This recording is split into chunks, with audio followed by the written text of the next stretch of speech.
त्रिदिवसीय संत मत सत्संग का यह अंतिम पाली और अंतिम दिन का सत्संग है। इसलिए हम लोग उच्च स्वर में जोर लगाकर जय घोष करें। श्री सद्गुरु महाराज की जय। श्री सद्गुरु महाराज की जय। श्री सद्गुरु महाराज की जय।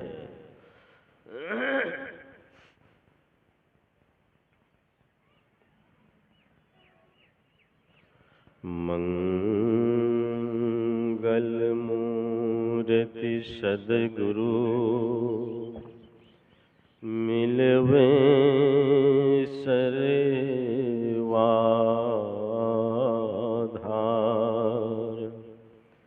मंगलमय मंगल करना विनवो बारंबार।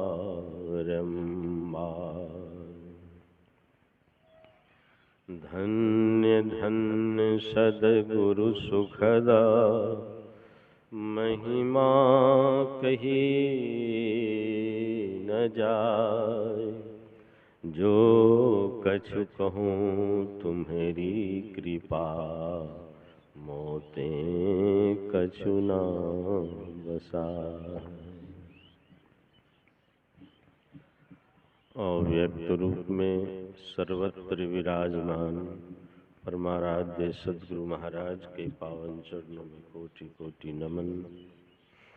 व्यक्त रूप में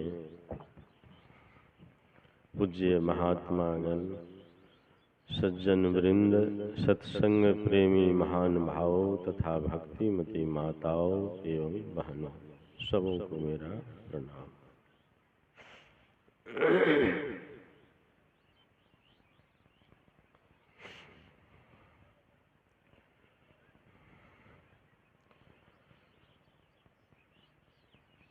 कल मैंने कहा था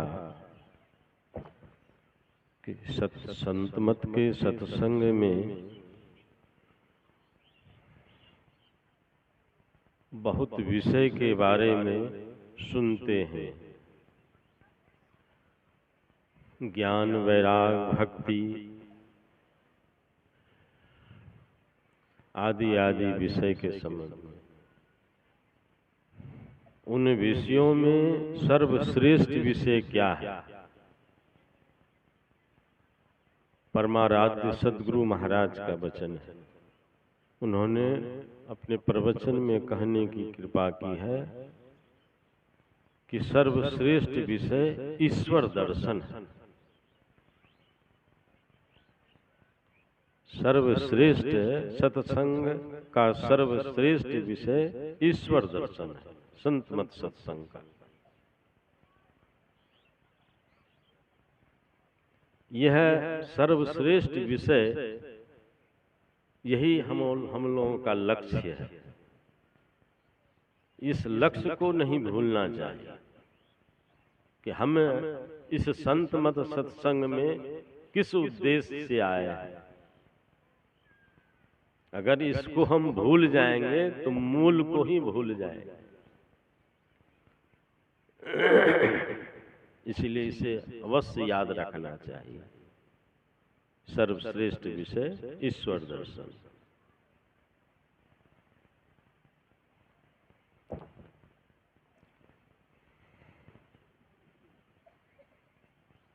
कल ईश्वर स्वरूप के बारे में कहा गया था। ईश्वर दर्शन के लिए तो ईश्वर का स्वरूप भी चाहिए कि ईश्वर जो मिलेंगे तो किस रूप में मिलेंगे, वे हैं कैसे, यह तो जानकारी बहुत आवश्यक है। लोग नहीं जानने के अभाव में या बहुत सत्संग नहीं करने के अभाव में सोचते हैं कि ईश्वर जो है मनुष्य रूप में हमको दर्शन देंगे, स्थूल रूप है। लेकिन कल का प्रातःकालीन सत्संग में उसका बहुत खुलासा किया गया, उसी विषय पर ही सत्संग हुआ। वह परमात्मा, परम प्रभु परमात्मा स्वरूप है कैसे? सर्वत्र हैं, सर्वव्यापक हैं, सर्वव्यापकता के परे हैं। तो सर्वव्यापक हैं, कहीं उनसे खाली नहीं है, अवकाश नहीं है। आज भी हम लोग अभी स्तुति में के बाद नाम संकीर्तन, उसके बाद संत मत का जो सिद्धांत है, मैं तो सिद्धांत सुनाने के बाद मुझे दीक्षा मिली। जो परम तत्व आदि अंतरहित 1 से 7 नंबर तक, एक सर्वेश्वर पर अचल विश्वास, पूर्ण भरोसा, इतने तक ही मैं जानता था। लेकिन फिर बराबर सत्संग करते करते प्रभु गुरु महाराज के प्रवचन में देखा कि इसके बाद भी जो है श्री सद्गुरु की सार शिक्षा, ये भी सिद्धांत के अंतर्गत, एक शुरू में गद्य है, उसके बाद पद्य में है। दोनों गुरु महाराज जी बहुत आवश्यक। मुझे तो लगता है कि एक सिद्धांत है और दूसरा उसका प्रयोग है। श्री सद्गुरु की सार शिक्षा में बहुत खुलासा है, हम लोग कैसे चलें जीवन पर्यंत।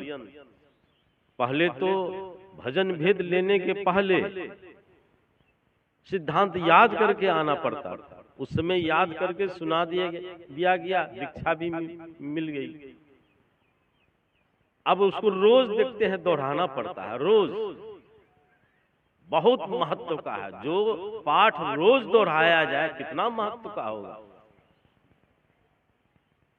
इसलिए कि उस सिद्धांत के, वो संत मत का सिद्धांत जो है वो धर्म का सिद्धांत है। उसी के आधार पर जीवन पर्यंत चलना है। दोहराने का मतलब कि रोज जो हम चलेंगे तो वह उस चीज को दोहरा रहे हैं, उसी के आधार पर हमको चलना है। संत कबीर साहब ने कहा है कि कहे कबीर निज रहनी समारी, सदा आनंद रहे नर नारी। हमारा आचरण व्यवहार सब कुछ अगर ठीक रहे तो आनंद ही आनंद है।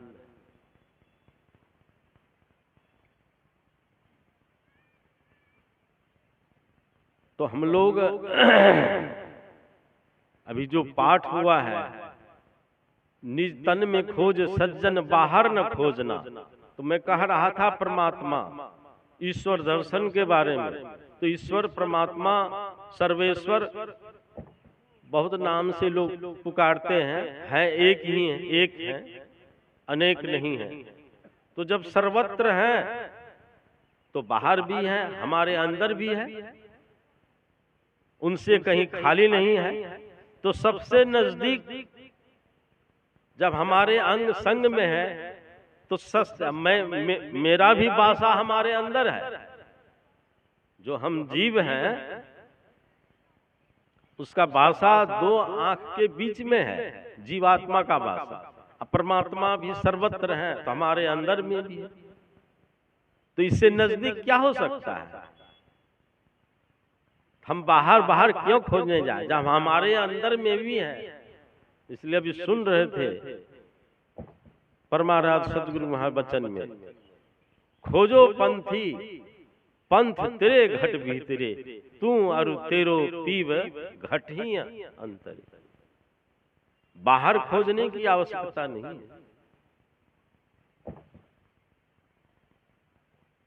कितना सूक्ष्म से सूक्ष्म है, सूक्ष्माति सूक्ष्म है।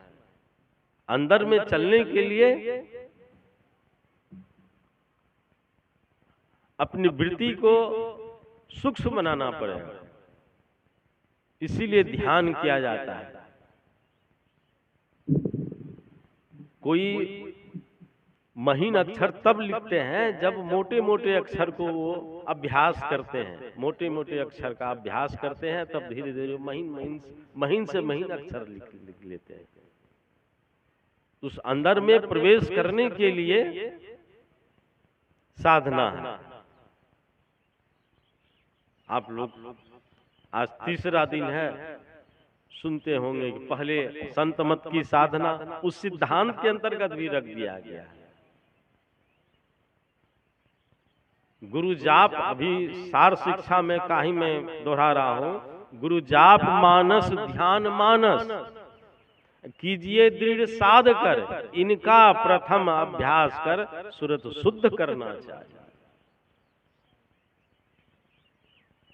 गुरु जाप मानस ध्यान मानस कीजिए दृढ़ साध कर, इनका प्रथम अभ्यास कर सुरत शुद्ध करना चाहिए। रोज हम लोग स्तुति दोहरा रहे हैं, लेकिन समझ समझ करके, कल भी पूज्यपाद सत्यनारायण बाबा कह रहे थे कि खूब समझ समझ करके भाव से स्तुति करेंगे, जब तक अर्थ नहीं समझेंगे उनका तो भाव नहीं बनेगा।